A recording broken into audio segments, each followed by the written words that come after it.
Hello, my name is Adam Morgan, and today I'll be presenting the idea of toxicity in video games. You see, toxicity is a very common occurrence in video games in general. And so I wanted to ask people from multiple communities and from your hardcore to casual gamer, basically, what is it like to experience the toxic atmosphere that is prevalent in video games. And I was really surprised because honestly, I know that toxicity exists. There have been moments where I've been toxic in video games. There have been moments where my friends are toxic in video games. Fire some muscle! Be right back. Bye! Bye! That temper reminds me of someone. And you see, it's such a prevalent thing that happens that we're just as gamers we're just used to it, and so we don't try to change at all how we play. Granted, it's one of those things that once you get adjusted to it playing online, you just roll with the punches. And so I wanted to shed some light about how people feel about it in general. As I mentioned earlier, I myself am a toxic gamer to an extent.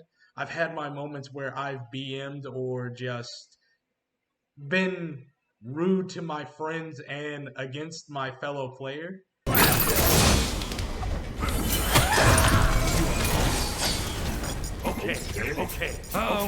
Okay. For me personally, I use toxicity as, well, I wouldn't call it toxic. I'd call it a mind game. And so I'm not toxic towards my teammates unless I'm playing with my friends, and it's one of those things where we're so used to playing with each other that it's just second nature at hand. Have you learned your lesson yet? Attack! Attack! Okay. Attack! Shut up! Yeah. Okay. Our duties are fulfilled. And so when I'm playing against someone on the opposite team, I use toxicity as a mind game because when I do that, it throws their game off. And so it's harder for them to play their respective roles or their respective game. And so I know it's wrong. It's a terrible thing that we have in our community, but at the end of the day, it's not something that I feel like should be taken serious.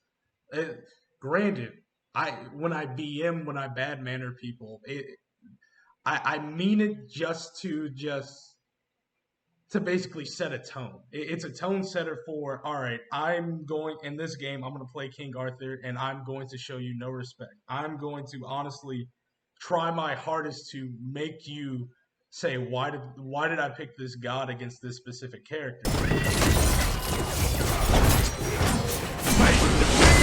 Where did you learn to fight like that? You're quite strong for a non-bender. Or in Tekken, I'm going to kind of throw out a move, even though I know that you're in a plus frame situation, which means that I'm stealing your turn away, even though I really should not be doing this. But I feel like playing wild, and I just want to be aggressive in every single way or form. And so, really, a lot of players in general, they see toxicity as they see BMing and being toxic as a way to just play the game their way. And if you do that, if you can control a tempo, you can control basically the outcome of a game. But really, in general, it's a really bad topic that many people in the gaming community tend to ignore just because of the idea that we've been used to it.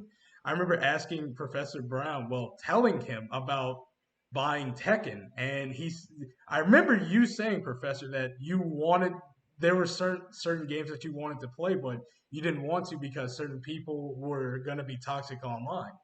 And unfortunately, I am one of those people, but I do it. But when the game is over, I will tell you, good game. It was nothing personal. I was just trying to win the game. And so it's one of those things where it's a competitive aspect to it, and you really want to perform at such a high level that the opposite team is just afraid to they're afraid to play against you. And people who do this, they set targets on their backs. when I play Smite, when I play aggressive and I start BMing, or when I start lav spamming the opposite team. I'm doing this so in the middle of a team fight, instead of you trying to kill my team, you're just focused on trying to kill me, which will possibly knock you out of position and therefore leaving you to be killed by one of my teammates. And so, really, the whole idea of my toxic gameplay and just being toxic in general, it's just a certain mindset that us players have because we're just trying to find ways to be aggressive and basically to show that we're here and you're not going to stop us. And I know you're mad behind the keyboard or the controller, but guess what? It This is just the beginning. Now, with all the introductions and me babbling on about my views on toxicity, please let me introduce my interviewees. Paige, she's a newer gamer, like I said previously. My friend Darius, who I've been playing games with for a long time. Steven, who is kind of like the mentor of our group. I don't really know. And our tournament organizer, Matt. And so, first off, I'd like to show Paige. So, here she is. So there have been a few times where I'm playing a game and I'll turn my mic on and I hear some very interesting things. Majority of the time it's inappropriate, um, and very toxic, but also funny. You Also, have a light sense of humor. would you say that your experiences online as you've been playing, would you say that you experience toxic gameplay on a regular basis, or is it just something that occasionally happens when you play with your friends? I feel like every time I've played publicly with just people I don't know, it can be very toxic, but I feel like the majority of the time it's more toxic when I'm with my friends, people I know, because we know each other, so they're not afraid to be more toxic. So you're telling me that playing with your friend, you consider playing with your friends way more toxic than it is to playing in a public environment. Yes. Interesting. And so Paige's perspective on her being relatively new to games is a great thing to have because it shows you the inside of what it's like to be a casual gamer being introduced or thrown into this realm and in this environment. And so I'd really hoped that she continues to play with us, but after after some of those games of Siege, I doubt it. But at the same time, she's a really great gamer. She's still learning, so my hat's off to her. The next person I wanted to introduce is my friend Matt. Matt is our tournament organizer here at Zonebreakers Esports at Fayetteville, and basically he was one of the first people I met when I started playing in tournaments. So, Matt, what would you say? What would you consider to be toxic? Um, being toxic can kind of consist of multiple things, to be honest. Like, there are ways to be toxic, like, in game towards people, and then there's just also general toxicity towards, like, the game in general, or, like, against players specifically, you know? So, like, I feel like there are levels of toxicity, to be honest. Levels. How would you break down those levels if you could? Um, I would start out with like just like basic stuff first, with like in fighting games, for example, teabagging, and Tekken, key charging, stuff like that. Just like small mundane stuff, just to kind of get a rise out of people. That's like not necessarily toxic. It's just kind of like aggravating. You know what I mean? But some Yeah. people still see that as toxic.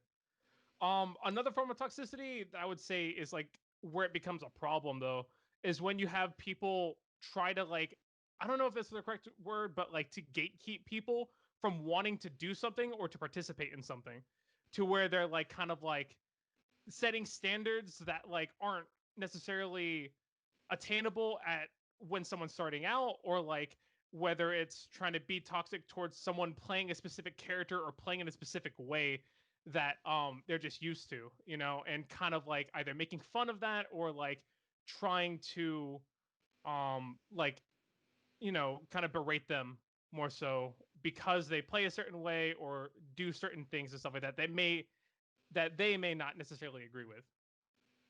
See, how common would you say gatekeeping is in the fighting game community? Honestly, it happens a lot more often than I would say is like warranted. To be honest, like I'm not even warranted. Just more so is happens a lot more often than it should. You'll see people going on, you know, social medias and forums and chat groups and stuff like that, and it's being like, "Hey, the way this guy plays this character is really stupid. Everybody should be ashamed of themselves for playing the character in this way," or like they go and like discredit people for the way that they play or what they've achieved just because of how they're playing. It's just like, hey, this guy just did really good at this event, or this guy just beat XYZ player. But because they played this specific way to their strengths, and because that's the way they wanted to play, that's a bad thing? Like, that's the type of toxicity that rubs me the wrong way that I don't like to see. Because it just kind of prevents new people from wanting to get into whatever game you're playing, and on top of that, it kind of just puts out a bad omen for what people see looking in on your game. Matt really gave great insight when it came to basically gatekeeping and how that's a form of toxicity that I personally didn't even know about until he told me. And so, really, it's one of those things that players have to get used to online or offline that could potentially happen. And so, really, we have to try our hardest as gamers to prevent that to happen to newer players because at the end of the day, we want more new players to play the games so we can bring more enjoyment to the scene. And my last guest that I got the pleasure of interviewing is Steven. Unfortunately, Darius couldn't make it. His webcam broke, and the store has had a lot of issues these last couple of weeks. And so with Steven, he's kind of the mentor to all of us. He taught us how to play some of the games that we play. He's an older player, so he's more willing to teach us basically the baby steps. You got to crawl before you can walk. And he's one of the best teachers when it comes to video games that I've had. So introducing Steven. So, Steven, would you say, what would you define as toxic behavior in video games?